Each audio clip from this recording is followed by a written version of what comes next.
আমরা চাই আমাদের সীমিত সম্পদের সর্বোচ্চ ব্যবহার করে অগ্রাধিকার ভিত্তিতে সীমাবদ্ধতার মধ্যে যাতে আমরা সর্বোচ্চ সেবাটুকু দিতে চাই।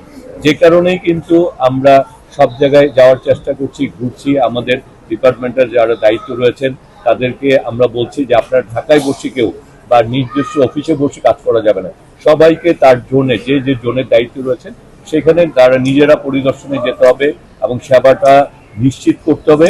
আমাদের সীমাবদ্ধতা রয়েছে, কিন্তু সীমাবদ্ধতা নিয়ে বসে থাকলে হবে না।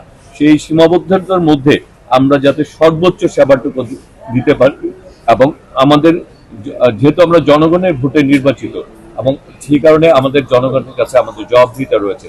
সেই জবাবদিহিতার জায়গা থেকে আমাদেরকে চেষ্টার অথবা কোনো কমতি থাকা যাবে না। আমরা ইতিমধ্যে সরকারের তরফ থেকে আমাদের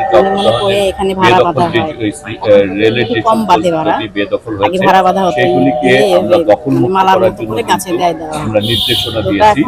সেই নির্দেশনাগুলি যে একেবারে মাঠ পর্যায়ে আমরা বান্দাঘাটের থেকে জল আনিয়ে এনে এই জায়গায় নিশিনাথতলায় বাবার মাথায় প্রত্যেক শনি মঙ্গলবারে এই জায়গায় জল ঢেলা হয় আমাদের মনস্কামনা পূর্ণ করার জন্য। মাসব্যাপী এই জায়গা মেলা চলবে, শনি মঙ্গলবারে সবাই জল দিতে আসে, অনেক দূরিতে আসে জল দিতে।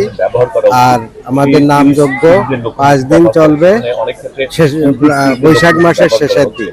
আবার যেখানে আমাদের এই জায়গায় অনেক ভক্তরা আসবে, প্রসাদ দেওয়া হবে, নাম কীর্তন শুনবে।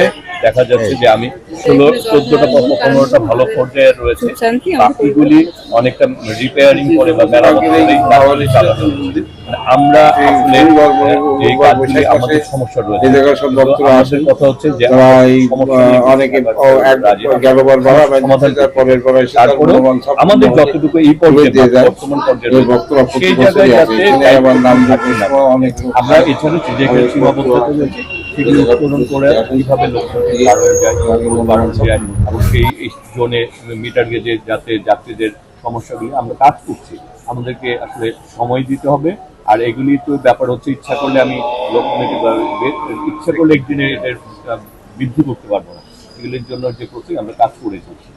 সিলেটেও আমরা ব্রড গেজ ডাবল ডুয়েল গেজের যে কাজগুলি সেগুলি